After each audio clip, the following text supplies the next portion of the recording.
got there, I was amazed. This was the social revolution. Everybody say it. It was a real gathering of the tribe. Early in the morning. Why don't you all fade away? The music was new, and it was different than anybody had ever heard or seen before.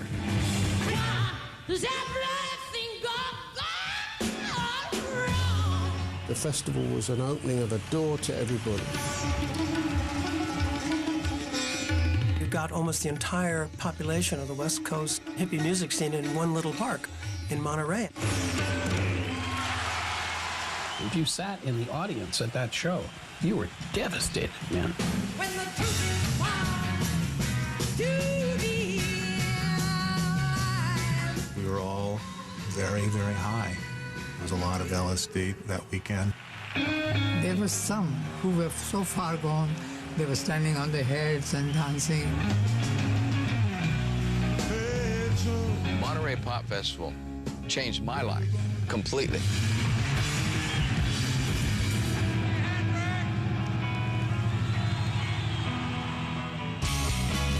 For 3 days in June 1967, the Monterey Pop Festival showcased groundbreaking musicians, heralded a new age of acid-tripping splendor, and inspired a cultural revolution. This is the story of the weekend when everything changed. This is Monterey 40.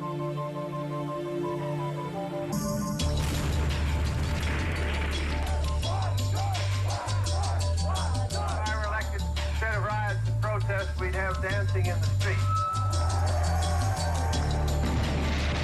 There was a whole confluence to me of things happening at that time. Some were very dark, and some were filled with beautiful light. Vietnam was escalating, it was getting worse and worse.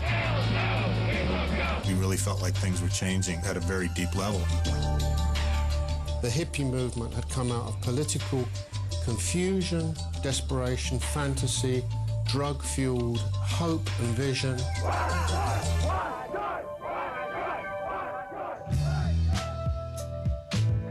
Somewhere around 1965, this culture sprung up around the Haight-Ashbury that began to have this resonance among young people all across the world. It was almost like coming out of the Dark Ages, the 50s, like I grew up in, into the Renaissance.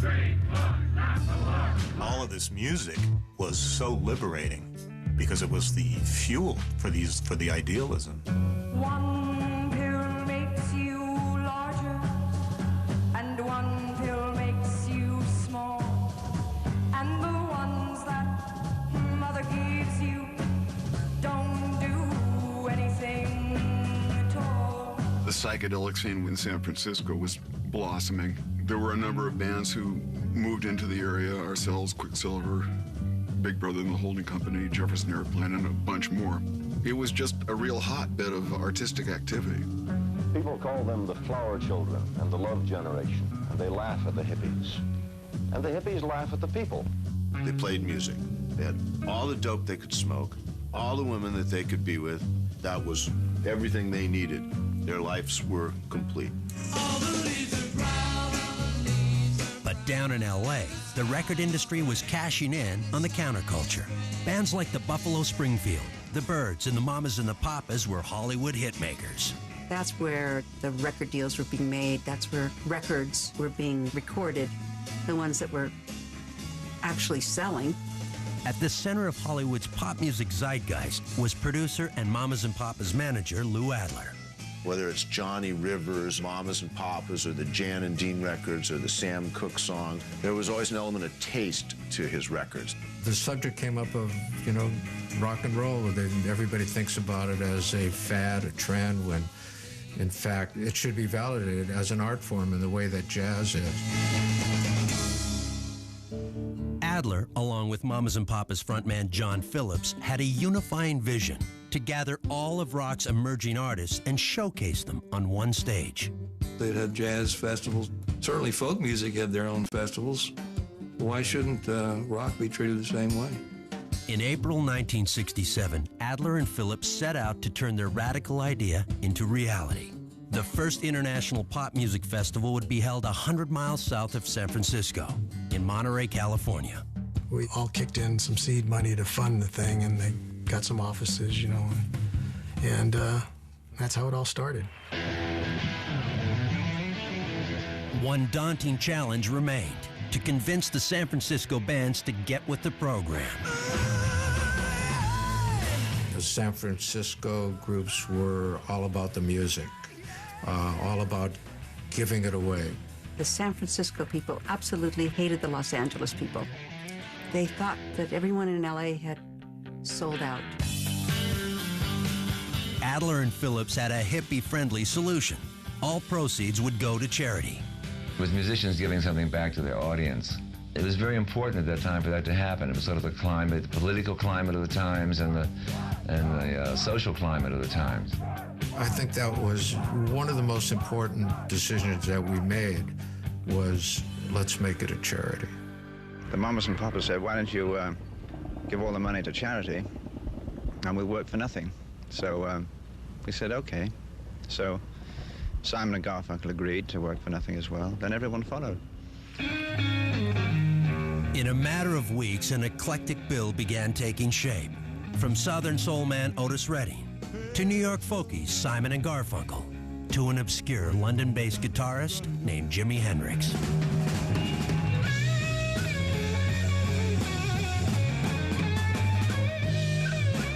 There was this feeling that if you didn't participate, you were going to really miss out on something really big. It really seemed like, oh boy, this is going to be one hell of an event. We had never all played together before. And we thought, God, this will really put their minds through a ringer. Let's do this. You have your claim chip. Claim check? For your clothes. For your luggage. All your luggage? I don't know. Yeah, you got claim checks? When we showed up at the fairground, there were crews there literally from all over the world. That was the first feel that we had that it was happening and it was big. We had an ABC TV special. They gave us $500,000 to do a TV special of it. And then D.A. Pennybaker was the one who was in charge of all the filming and all that. I didn't know what a music film would be. I had no idea. This was a constant agony of thinking, these cameras are going to f*** up, and it's going to be a disaster.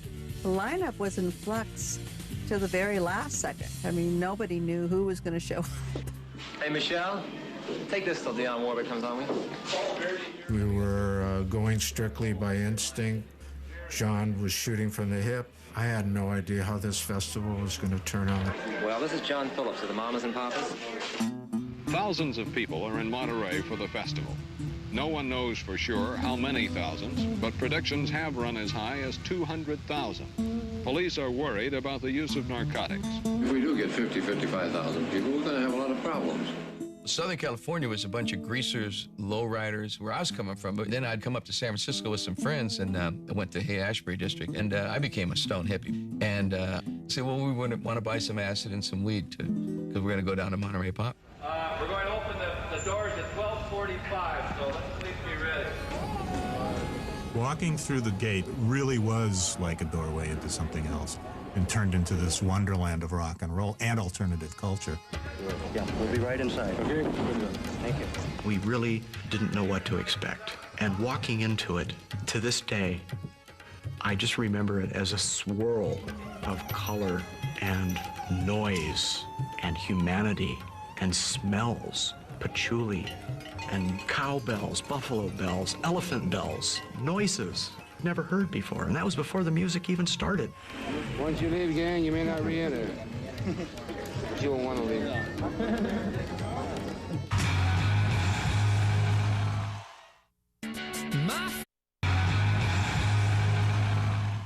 Monterey is very groovy, man. This is something, man. This is our generation, man. All you people, we're all together, man. It's groovy. And dig yourselves, because it's really groovy. The Monterey International Pop Festival was officially underway.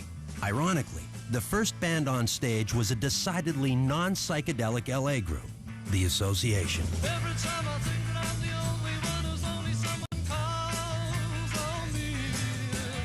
Those things that were really popish didn't quite work. In The Association, that's what, San Francisco and Pete Townsend and Jimmy were all rebelling against.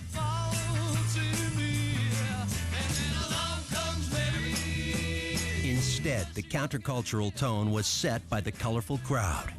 I remember looking at the crowd. You just felt the change was in the air. It was not like anything that anybody had ever seen before. I saw all these young people, and I suddenly sensed that there was a kind of a hunger in them collectively and individually. Everybody's so high and dancing and naked, you know, putting things in your hair and passing joints around and exchanging drugs, you know.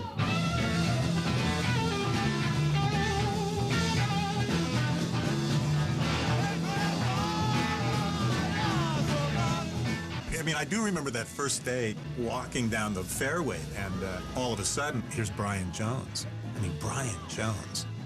That was mind-blowing.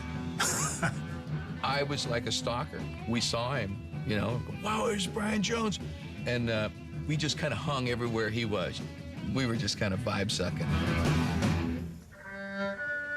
Ladies and gentlemen, Eric Burton and the Animals. Nearly every artist who played at Monterey embraced the new psychedelic age. Former Animals frontman Eric Burden was among the converts.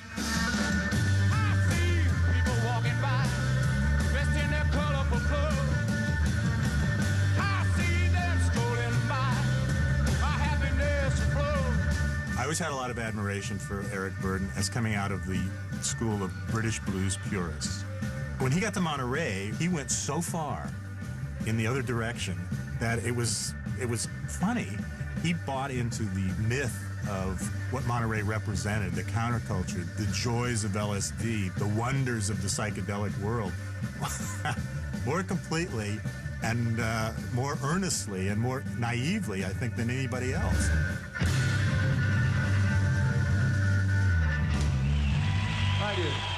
Burden's acid rock rebirth reflected a staggering generational shift. There is an informed estimate that 1 million American teenagers use drugs.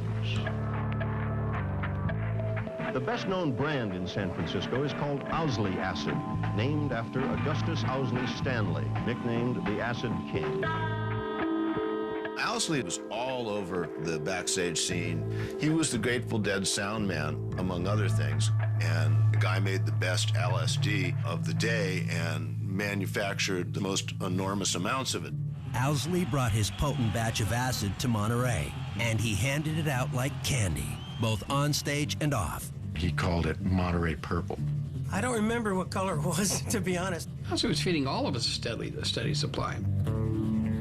My cousin, who was running one of the crews, came to us and said they're dancing with their brooms. You know, you got to do something about this. You take a look at the Country Joes and the Quicksilvers and Hendrix, certainly, and Eric Burden, and you can go down the list and go, yep, yep, yep, yep.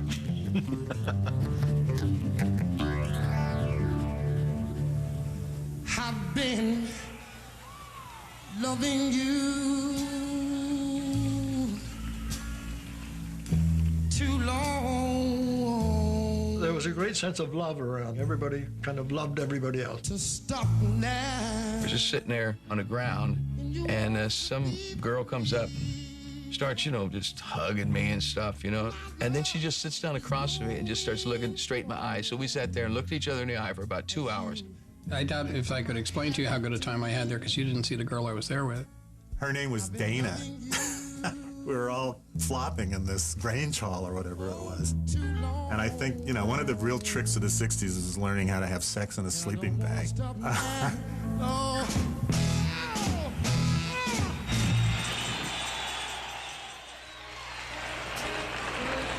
Let's hear it for Big Brother and the Holding Company.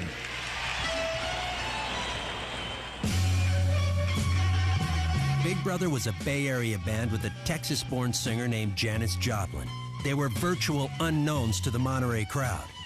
Former Columbia Records chief Clive Davis was in the audience that day.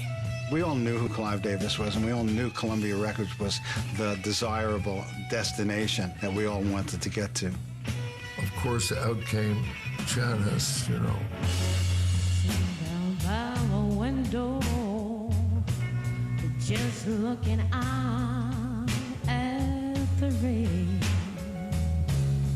From the beginning, worked up and vibrating and shaking and strutting from one side of the stage to the other in a manner that I had never seen before. Most people had never seen Janis Joplin, and she was wild and crazy and drinking her wild turkey or whatever it was she drank on stage, and she was shocking and great. And it felt like a ball and chain. When all right, here it comes the last time, yeah. And I'll say, honey, oh, this can't be. When on this can't be insane. I said, no. But Joplin's electrifying performance almost didn't happen. Big Brother's idealistic manager initially refused to allow the band to be filmed. There was a tremendous amount of distrust and suspicion of the Hollywood contingent, and the band's manager insisted that the cameras be pointed to the ground. We came to play for free, we're going to play for free, and that's it. But the singer wanted the cameras to roll. She yelled, she screamed, she cried, she threw the tantrum of all tantrums. So we signed the release and performed a second time. We're gonna sing it tonight. All right. She put that festival in her pocket and walked off with it.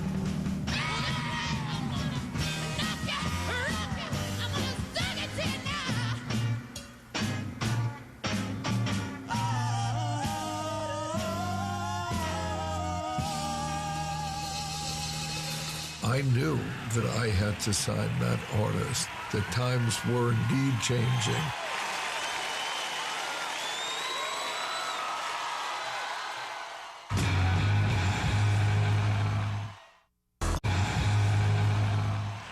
Like you kind of have to wait for a new wave to come, and then a whole new set of rock and roll bands comes along with it.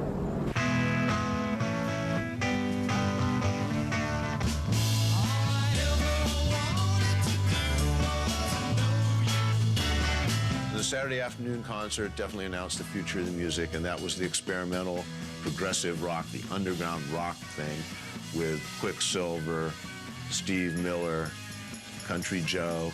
You could feel the electricity, that there was really something going on here.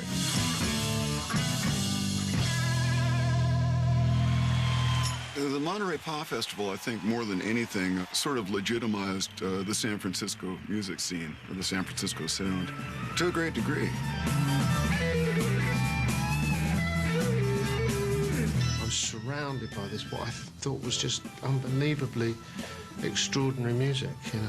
And it all frightened me in a way, because it seemed to me to be like a tidal wave. I felt engulfed by it. I couldn't keep up with it.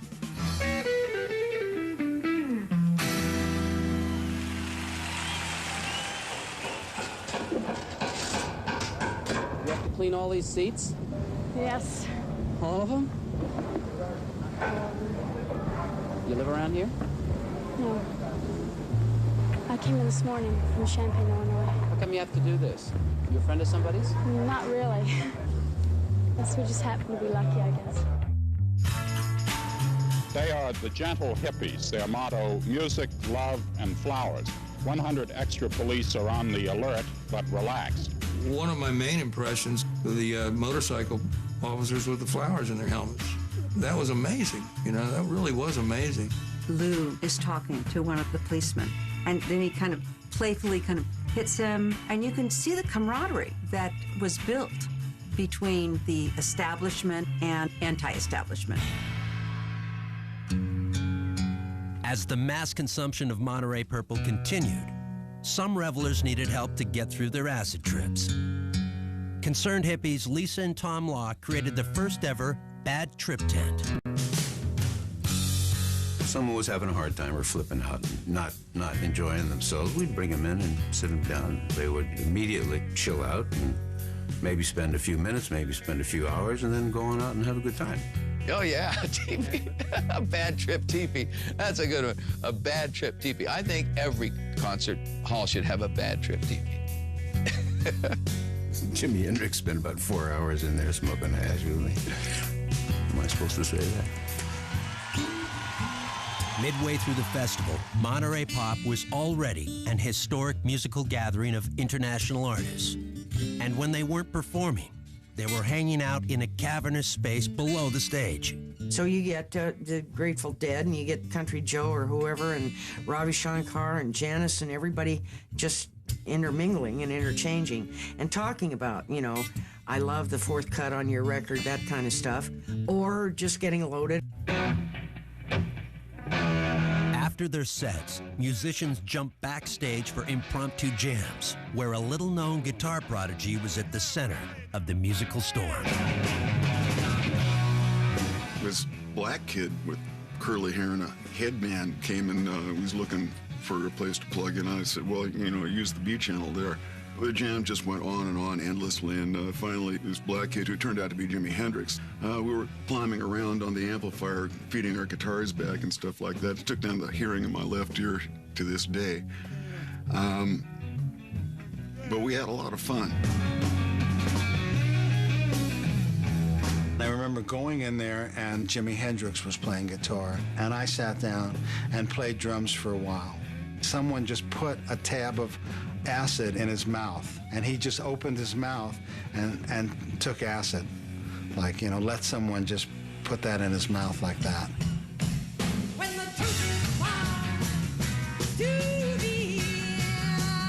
When the Jefferson Airplane took flight on Saturday evening, they were already the undisputed kings of the San Francisco scene. Don't you want somebody to love? Don't you need somebody to love? No question, the Jefferson Airplane was the act. Everybody came to see that weekend. They had 2 hit records that year. Somebody to Love and White Rabbit was just blowing up on them. We didn't think of ourselves that way. I sort of thought about myself as a screw-off. We weren't thinking about careers as much as just doing whatever it is we did as best we possibly could and having a good time while doing it. Grace Slick at that time was stunning. She was mesmerizing. You could watch her, and you did go down the rabbit hole with her. Slick's alluring good looks even distracted the cameraman. He focused on her, even though Marty Ballin was the one singing.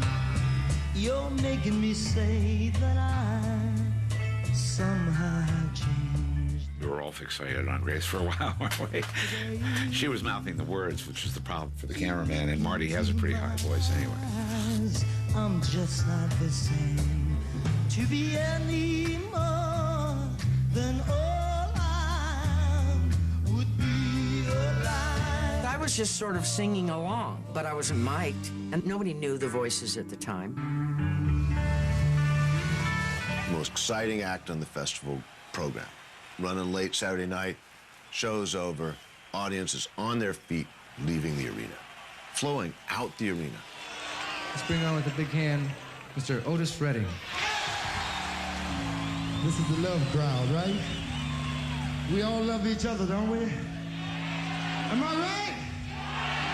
Let me hear you say yeah there. Otis comes on, and he tells the band double time shake.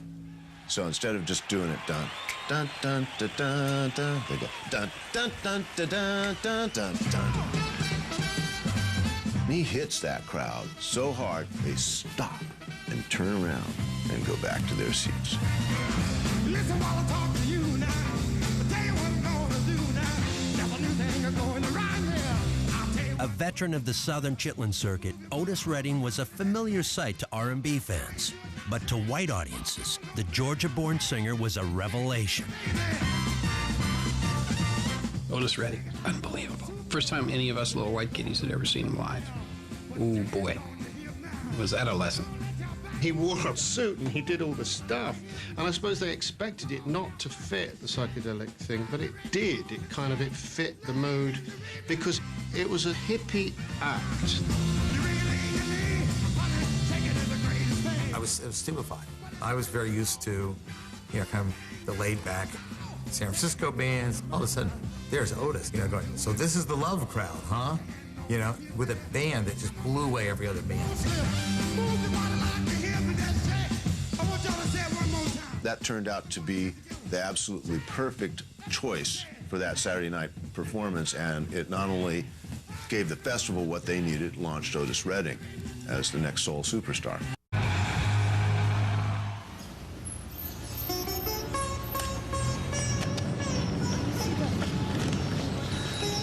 As the mist rolled in on Sunday afternoon, the spiritual sitar of Ravi Shankar filled the festival grounds.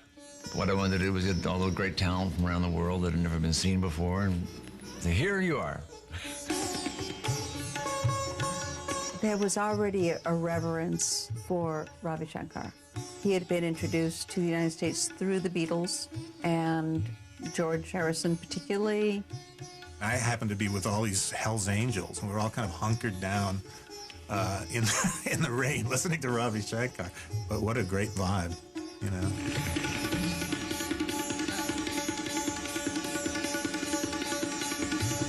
I gave out my soul to the audience.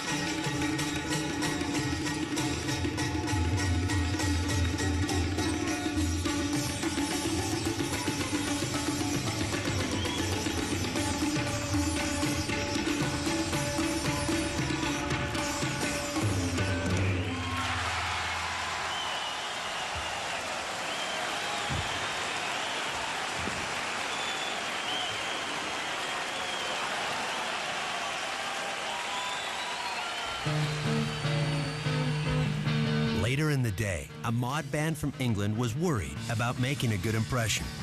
The Who was virtually unknown in the U.S., and guitarist Pete Townsend was feeling uneasy about the band's place in the hippie revolution. I didn't even think that we would make a mark at Monterrey. I thought we were lost. I couldn't work out, where we were going with all this. My generation, it was a song about mods in West London. It was about immigrants, Irish boys, who had no money. It wasn't about California. How was it going to work? Townsend also fretted about The Who's placement on the bill. He'd seen Jimi Hendrix in London and had no interest in following the guitar sensation's outrageous act. I just said to him, Jimmy, I've spent 4 weeks with Eric Clapton following you around London and coming backstage and getting down and kissing your feet. Do you really think that I'm going to let you go on first? I can't do it. It came down to like a flip of a coin. We've worked together on the same bills before, but The Who knew it was, they wanted to make a good impression, as we did. Who gives a monkeys who goes first? Just make it hard for the next person, really. I tossed, Jimmy lost. So Jimmy followed The Who, which is what I wanted. This is where it all ends. People try to put us down, just because we The Who were about fury, about evoking and expressing this incredible aggressive drive.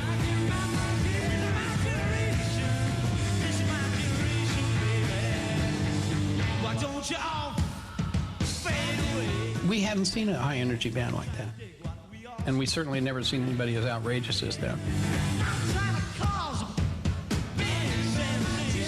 It took me a while to understand that this was theater. This was rock theater. I had not been exposed to it before.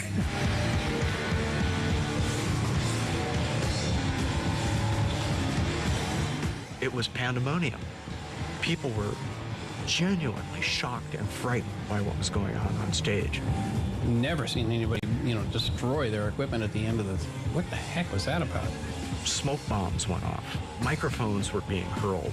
Stagehands were coming out from the wings trying to rescue microphones. The neck of Pete Townsend's Telecaster came flying over my direction. One of their roadies came over and said, "We need to get that back." We put them back together. I could hear the sound, the noise from the stage. As I turned the corner, Keith Moon stands up and goes, "Ah!" and throws his drum kit down as a half a stick of dynamite or M80s or something explode in a flash and a boom as Pete Townsend is doing his amplifier with the guitar. I didn't know who the Who were. I didn't know they did this every night. I think, my God, there's a riot going on. I gotta get down to the... Prettiest performer, the most exciting guitarist I've ever heard. The Jimi Hendrix Experience. During the course of the festival, other acts would refer to this guy, Jimi Hendrix. None of us knew anything about him. None of us had ever heard his music. Nobody knew who he was. It's our first gig, so it meant a lot to all of us. I mean, I can't imagine for Jimmy, like, going back to America, headlining. It was strange guitar playing. Then I saw him actually do it, left-handed and everything, you know. I never saw a guitar player that played like that guitar was just part of it. There's some hoochie-coochie mojo going on here. There's a, you know, my black cat Bone is going to put a spell on you. And he was definitely up to something. I remember people running around the aisles, just screaming, you know, like so excited. What is he doing? How could he be pretending to be his instrument? You know, he's down on the stage, almost having sex with a guitar, and all the musicians are standing on the side going, damn. I don't think any of us knew that he was going to set his guitar on fire.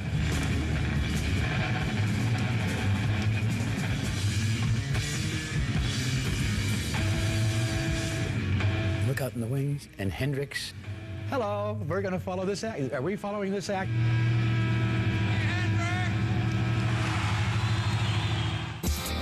Go to the V-Spot for exclusive outtakes from Monterey 40. At 10 o'clock Sunday evening, the Mamas and the Papas followed Jimi Hendrix onto the stage. Closing out the show was a fitting honor for festival organizer John Phillips and his bandmates. But it might as well have been a death sentence. Jimi Hendrix picked you. Groups like The Who were just beginning, and Hendrix was just beginning, you know. We were just ending, and we knew that, you know. They didn't play badly, but they weren't at the height of their game, put it that way.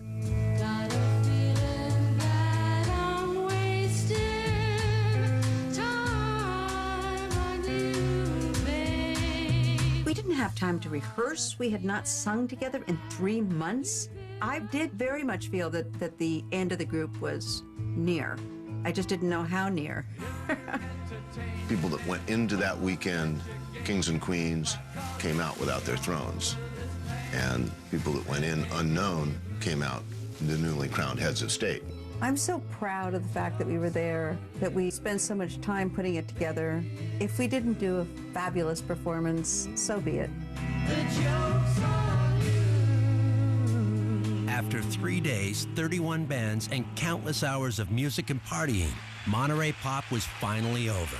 Amazingly, there were no arrests, deaths, or overdoses.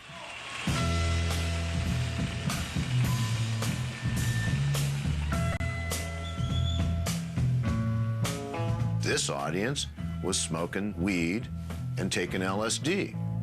They're peaceful, they're at ease, they're enjoying themselves. There's something happening here. What it is ain't exactly clear. With all the anticipation about it and what would happen, you know, because this was during the Vietnam War and there were protests going on everywhere and stuff, you know, was that it actually went off without a hitch. The record industry moved quickly to cash in. There was probably more great talent introduced at that festival than any other event in history. I said, there's a revolution going on here. I'm going to quietly build it. I'm going to delve right into it. Columbia Chief Clive Davis, who had been so moved by Janis Joplin's performance, was determined to sign her. He flew her to New York. But Janis turned the tables on the buttoned-up exec. She said she'd sign if he slept with her.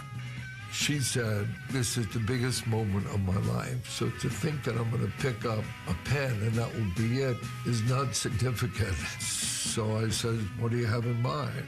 And whether she used the F word or whether she just said, let's go to bed together. She was dead serious.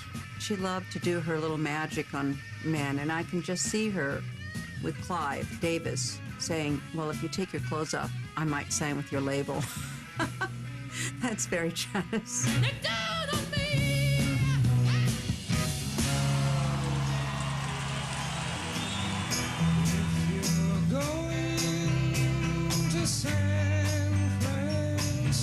In the weeks after Monterey, the Summer of Love became a cultural phenomenon, and its top 40 anthem inspired a mass migration to San Francisco.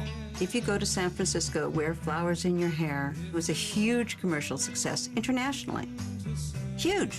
Those San Francisco people can say what they want, but it brought in a lot of tourism. There was so much San Francisco Summer of Love, flower children just billowing up in the culture. The fact that there was a record on the top 40 radio just made sense. Why not? There's dopey articles in Life, and CBS News is on this, and we've got the tourist buses going up and down Haight-Ashbury. We are going to leave Golden Gate Park to go into the Haight-Ashbury district. When the media found us, that was basically the end of it. It couldn't continue to happen. Summertime will be a loving there.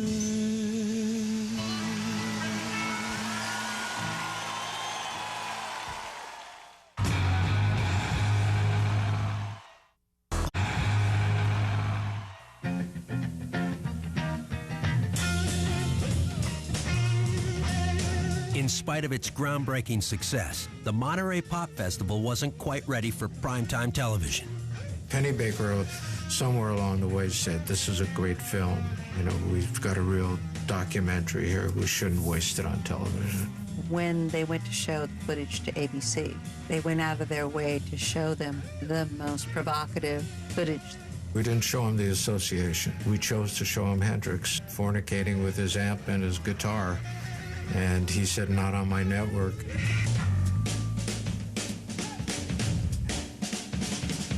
The film then became like a fish that got unhooked. It was flopping around and nobody quite knew what to do with it. So we quickly arranged to release it theatrically, which is what, from the beginning, I thought should happen. I didn't think it was a TV show to begin with.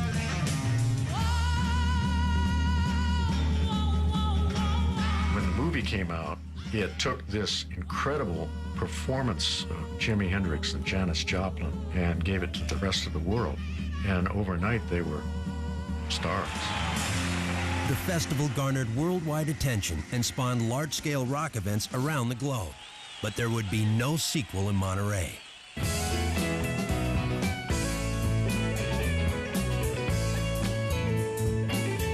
It was that little magical moment that could not be recreated. It was just something so in that moment. I didn't think we could duplicate what we had done. We were lucky the first time around, and we weren't going to be lucky the next time around. The counterculture scene in this country went on the rocks and became a disaster area after Monterey. When we went from smoking pot and taking psychedelics occasionally to doing cocaine and heroin, it destroyed our little hippie ideals and flower child ethic and all that silly, pretty stuff. And there were a number of other things that affected that change. Not just one Kennedy, but two Kennedys and a King. These are guys that we believed in. And, you know, nobody that we thought we could believe in lived long enough to do anything. Now it's on to Chicago and let's win there.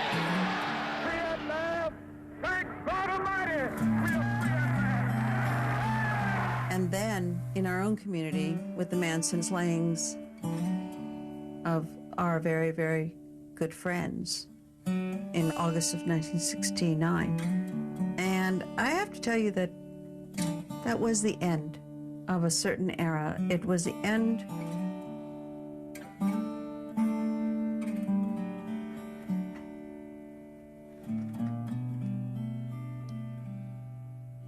it just didn't seem that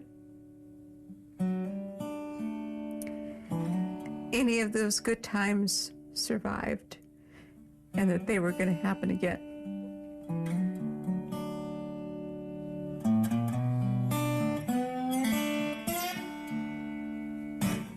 So there's a tragic part of Monterey because those things stand out as you start going through, you know, he's not here, she's not here. And Hendrix and Joplin jump out at you, you know, Otis, and that's an enormous impact on what could have been, who could have been here now and who could have been making music now.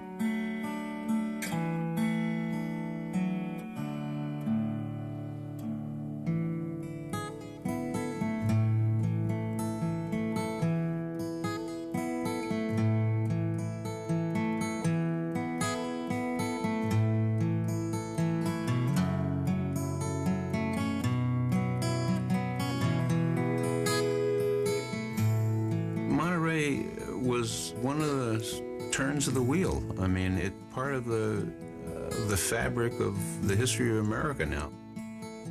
I got goosebumps in my arms because I was there and I saw it, and it changed my life too.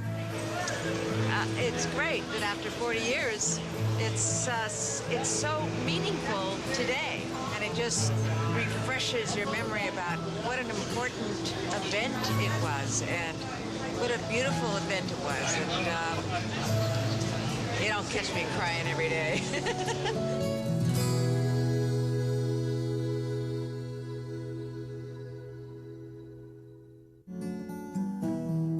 Be sure to wear some flowers in your hair